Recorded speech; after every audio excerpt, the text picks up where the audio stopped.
Hello and welcome to the Warhammer 40k Imperial Guard Tactics video.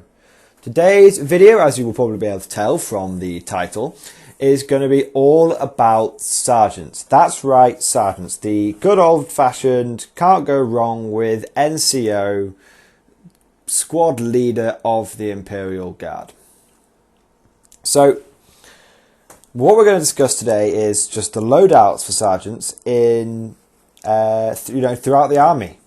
Okay, mostly focusing on the infantry platoon, but also doing some special mentions to sergeants that can be found in other areas of the Imperial Guard. So, starting off, what is the difference in the book, from a rules point of view, between a sergeant and between a guardsman? Well, it's very simple. Typically, they have +1 attack on their basic profile. That's it. Just +1 attack. Which is actually funny, because, a little side note for those that you don't know, a Space Marine Sergeant has 1 attack base. Imperial Guard Sergeant has 2 attacks base. Crazy. Space Marines, if they want to get 2 attacks base on their Sergeants, have to upgrade them to a Veteran Sergeant. Guard don't have to do that. And this is leading somewhere. This is obviously lends them to, or is an indication that Games Workshop wants you to take choppy sergeants that are good at combat. And this is reinforced by the fact that the sergeant's basic loadout is las pistol and close combat weapon. Okay, so that's what you get. And I should mention that unlike a lot of armies out there at the moment, every squad in the Imperial Guard has a sergeant, one way or another, and you don't have to pay for it. Just come with a sergeant, or it's included in the basic cost. But basically, sergeants are like an integral part of the Imperial Guard command structure, because not only do they have +1 attack, they also, generally speaking, have +1 leadership. Your standard guard leadership throughout the army is leadership 7. But thanks to every squad having a sergeant, typically your standard leadership throughout the army is leadership 8. And this is why sergeants are very important in the Imperial Guard, because leadership 8 is much better for you trying to pass orders, trying to take leadership checks for orders. And as we all know, the Imperial Guard rely on their orders to remain even remotely competitive in 7th edition. So having any kind of essentially free leadership buff is absolutely fantastic. So that's what sergeants are. That's how they function in the Guard army. They give you an extra attack, an extra leadership. But sergeants are amazingly versatile characters. Amazingly versatile. They can be fitted out with almost any kind of loadout that you want. Anti-infantry, close combat anti-infantry, close combat anti-vehicle, close combat long-range anti-infantry, medium, short-range anti-infantry, or anti-tank. They can do a lot of things, sergeants.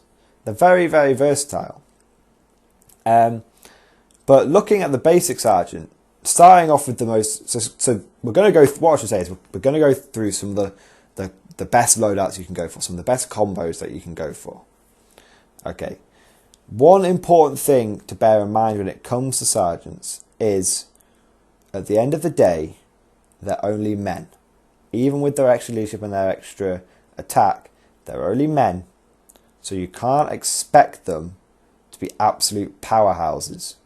They're not going to go toe-to-toe with pretty much any character in any other army, and in most of their armies, they're actually not even going to be able to go toe-to-toe with their basic infantry. But despite saying that, sergeants can be surprisingly nasty, and I say they are an absolutely integral part of the Imperial Guard, and without them, the platoons would suffer. And that's not me just saying that for fluffy reasons. They honestly would. And you'll see why throughout the rest of this video. So that's the introduction. That's what sergeants are. That's how they function. Let's start talking about loadouts. Now, the basic sergeant comes with a las pistol and close combat weapon. This means that he gets he gets one las pistol shot, which is strength 3, AP nothing at 12-inch range. That is not great. When you consider the las pistol close combat weapon combo, you're not thinking about the las pistol. Because the las pistol isn't even affected by first rank fire, second rank fire. You can't even get an extra shot from it. And it's so short range that most of the time you'll only ever get really one shot off with it before you either get embroiled in close combat or you die. So, having said that, the las pistol close combat combo is, as standard, perfectly viable and absolutely fine for a number of reasons. In fact, 99% of the time, if you guys watch my battle reports, I don't change that. I leave them with the las pistol close combat weapon. And you'll see why. One, it's free. Doesn't cost you anything. It doesn't impact on your points, and it doesn't do anything wrong. Number two, it's actually surprisingly effective. That means that as standard, your guard sergeant will have 3 attacks. Because he'll have 2 base plus 1 for las pistol close combat weapon. If you charge, that means your sergeant is getting 4 attacks on the charge. That makes your sergeants surprisingly choppy. In a 40-man blob, when you charge in, imagine you've got a priest there, you've got, just from your sergeants alone, 16 rerollable attacks. Rerollable to hit attacks. Potentially rerollable to wound. That's just from your sergeants. That's incredible. That basically means that your sergeants have, you know, in a standard 40-man Imperial Guard blob, your sergeants will put out as much damage in close combat as a Space Marine Tactical Squad on the charge. Pretty much. That's insane. And your sergeants are free. So the standard las pistol close combat weapon, a lot of people poo-poo it, but I say it's actually pretty good. And it's where, when you do a good old-fashioned bayonet charge, it's where you'll find most of your bayonet attacks are coming from. It's from your sergeants. Considering that they're normally going to be at the front, considering they're the ones that are going to be in base to base first, and a lot of the bayonet guys are going to be at the back, not within 2 inches, your sergeants are going to be the ones laying down the hurt in close combat. And that's just with their basic loadout. Now, for 1 point, you can give your sergeant a bolt pistol, which means he still has a 12-inch range, but he has strength 4, AP 5. And this allows him to retain his close combat capability whilst having some better shooting. I would avoid this option because it's only 1 point, but it's a wasted point. The whole reason for sticking with the close combat weapon, the las pistol close combat weapon, is to get extra attacks in close combat, not to get a slightly better shot. So I would avoid the bolt pistol. However, I would say that for 1 point, you can give your sergeants a single bolter, and we covered this recently in a video. The bolter basically is at 24-inch range, gives you a strength 4 AP 5 shot, same range as a lasgun. This is an absolutely fantastic weapon upgrade for your sergeant, and it's leading us into the second kind of sergeant that we can have, which is the Dakka sergeant. For 1 point, you can have an additional shot at 24-inch range across your whole army. If you spam bolt guns, this can lead to additional 10 to 15 shots a turn, which are strength 4, which means that you'll be wounding most things on 3s and 4s. That's actually a surprising amount of Dakka. And I'm not a big fan of spamming bolt guns everywhere, simply because those 1 points, they add up. Those 15 extra bolt gun shots, that's the equivalent to 1 missile launcher. Could that missile launcher do more against certain targets? Definitely. So, just something to consider. The Dakka sergeant with a bolter is, I would say, if you want a cheap upgrade and you're going for maximum firepower, that is the option you want to go. Now, obviously, it will reduce the number of attacks you get in close combat, but on the charge, you're still going to have 3, which is great. You're still going to, so it's not too much of a trade-off. Now, this is the part that you guys have all been waiting for, the part that experienced players will know what I'm going to be talking about. we're going to start talking about power weapons. Okay? Power weapons, sergeants with power weapons are the cornerstone of any close combat orientated guard blob. Okay? Now, I've done a video already on power weapons and their respective merits and values, so I'm not going to go into too much detail, but I'm just going to give a very quick overview. Power weapons come in 3 flavours. You've got the power maul, which is +2 strength but only AP 4. You've got the power sword, which is no additional strength but AP 3. And you've got the power axe, which is +1 strength but AP 2, but you strike slow, you strike at initiative 1. They all cost 15 points. Guard sergeants should either be equipped with power mauls for the additional strength, because if you hit something you want to be able to hurt it. But I would say the most common and probably the best upgrade for them as a take all comers upgrade is the power axe. It means you're going to start wounding things like MEQs, power armored enemies. You start wounding those guys on 4s. A lot more wounds are going to go through. You are going to be striking last, but at initiative 3, most of the time you're going to be striking last anyway in challenges. So it's not a big deal. And it means you can cut through all but the heaviest armor. So I would say the power axe is a very, very good option, and the power maul is basically equal to it. You've got to decide, when you're choosing between power axe and power maul, you've got to decide, do I want to hit my enemy and pretty much guarantee to wound him, but he'll get a save? Or do I want to hit my enemy and I may not wound him, but if I do wound him, he's definitely going to take a wound? That's the choice you've got to make. Both options, both strategies are pretty valid. For example, you can't really go wrong with having 4 sergeants all armed with power mauls, charging in for 4 attacks each on the charge, all at strength 5. With a priest in there, that's 16 attacks, which are going to hit on 4s with a reroll, going to wound on 3s, potentially with a reroll. You're looking at about 8 wounds. Not too shabby. Should I say, you hit with 8 the first time, reroll, you hit with 12, you hit on 3s, you're going to wound with 8, assuming no reroll from the Warhammer. So that's 8 wounds, of which the Space Marine player will fail 2 to 3. If you attack with power axes, very quickly, you will hit with 8, reroll, you're going to hit with 12, you're going to wound with 6, and your opponent won't get any saves. So you can murder 6 Marines. That's assumed. So, obviously power axes are much better versus Marines. But power mauls are still perfectly valid, because power mauls help you against things like vehicles. If you charge in against vehicles, most vehicles have got rear armor 10. The power axes are going to struggle there, whereas the power mauls aren't going to struggle. They'll be penning the rear armor on vehicles on 5s and 6s. That's pretty good. So you can't have a proper power blob, a proper assault blob, without your sergeants.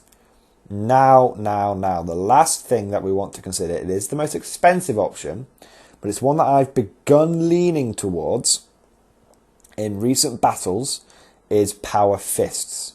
You can put power fists on your sergeants. I didn't realise this until recently. I thought you were capped off at power weapons, but no, you can put power fists on your sergeants. Now, power fists are 25 points a pop, so they are expensive, but they double your strength, which means you have +1 strength over the power maul, and your AP 2, and yet you strike last. So you're paying that extra 10 points to have better AP than the power maul and better strength than the power maul. And it really means you can start. They're really effective, because it means when you're in combat against Marines, you're wounding them on 2s and they don't get an armor save. That's a big fucking deal. However, I would probably not give my basic sergeants power fists, because, like we said before, at the end of the day, they're only men. They're pretty fucking. That makes them pretty fucking expensive. A power maul is the equivalent of 5 sergeants. That's pretty expensive. I would have the occasional power fist mixed into a power blob, but even then, I'd probably put it on a commissar. If you're taking a 40-man, my general rule of thumb is if you're taking a 40-man power blob, you should have one power fist in that 40-man power blob. The others should be power axes or power mauls. Now, moving on, talking about expensive upgrades, there is also, moving back onto the DACA, the shooty sergeants, for 15 points you can give your sergeant a plasma pistol. Plasma pistol is the same range as all pistols, apart from obviously the hotshot las pistol, which you don't get on basic sergeants. But the plasma pistol is range 12, strength 7, AP 2. It's expensive at 15 points, considering you're only getting it half the time. Generally speaking, I would not put plasma pistols on my sergeants except for in two incidences. Incidents. Except for in two cases. Number one, fluff. If you are, for example, a Talon player and all your sergeants, when you buy the Talon models, come with plasma pistols, then you should probably, without converting, you can take plasma pistols. That's fluffy. Okay, fine.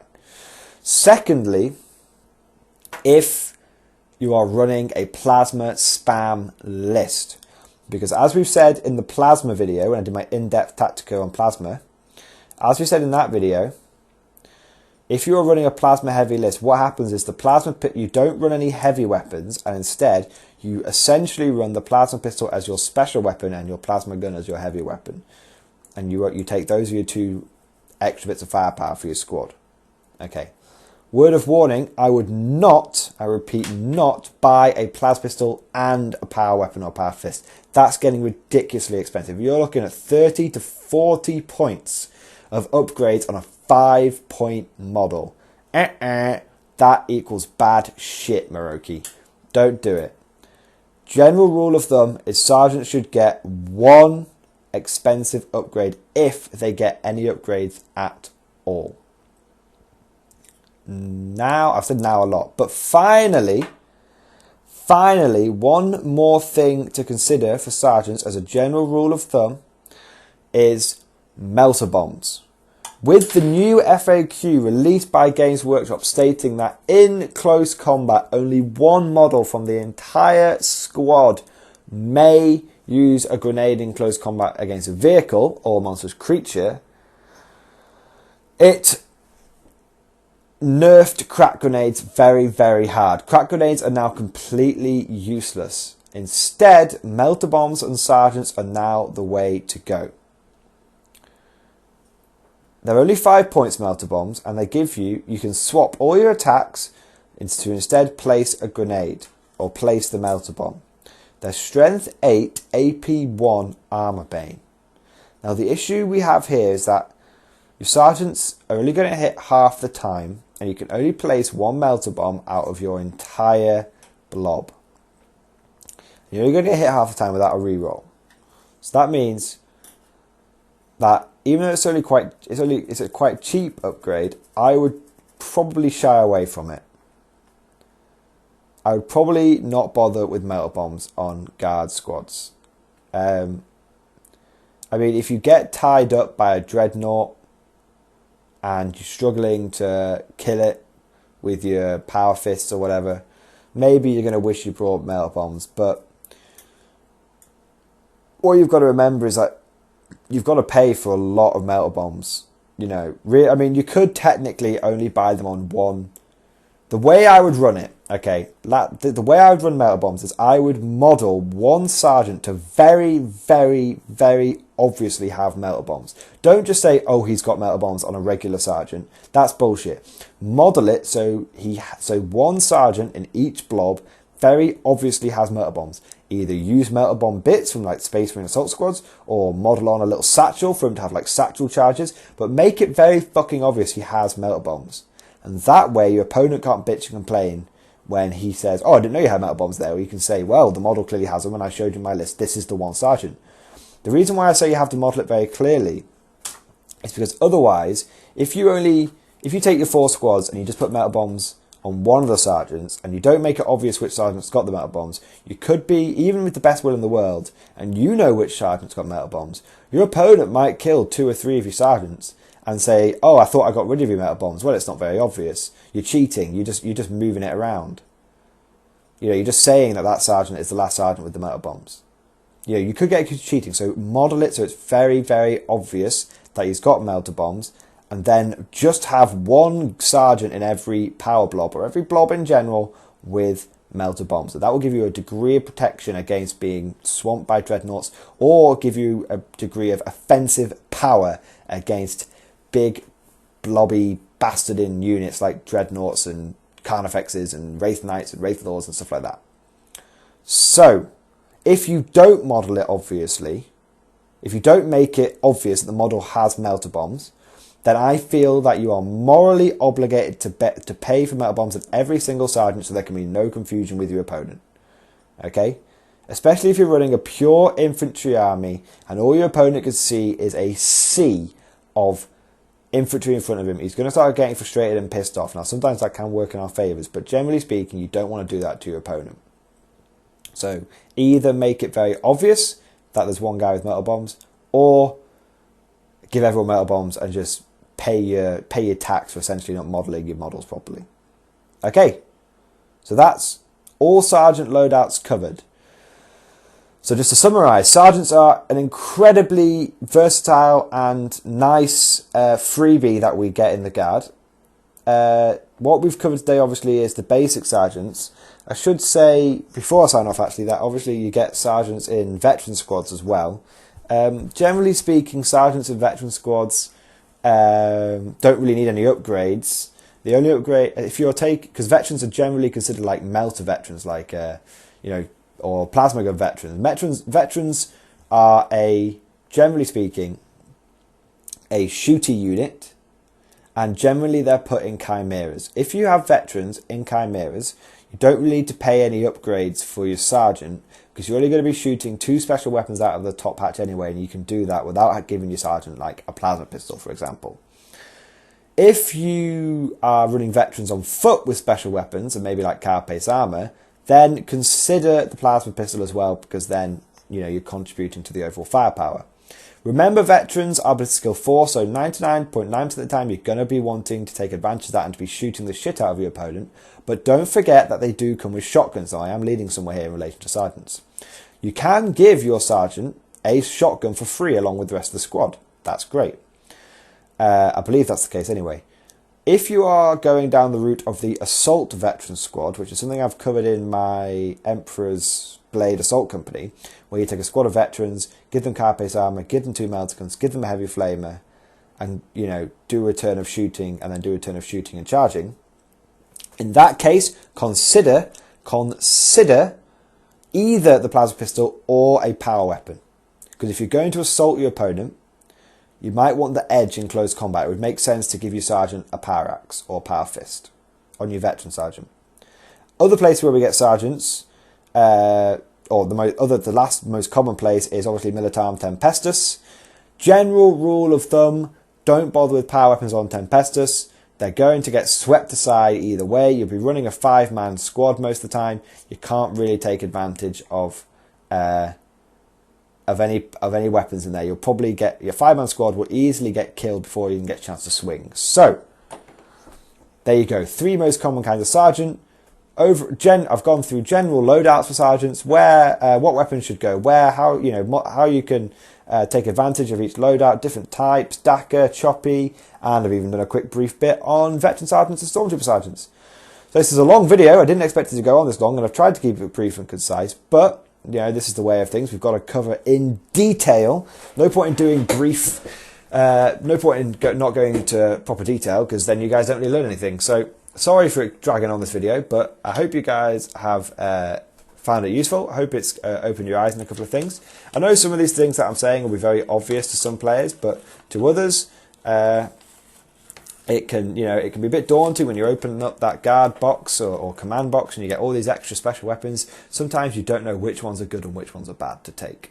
And last thing I want to say is, often the number of times I have seen fellow guard players and I've looked down at their sergeants and you can see them decked out with like every upgrade in the world, and it just makes me shake my head because a lot of those upgrades are wasted. So remember, with sergeants, the golden rule is pick one bit of war gear, give it to one sergeant. Generally, don't spend don't give your sergeant more than one upgrade. So I hope that has been useful. I hope you guys have enjoyed this video, and I'll see you guys next time.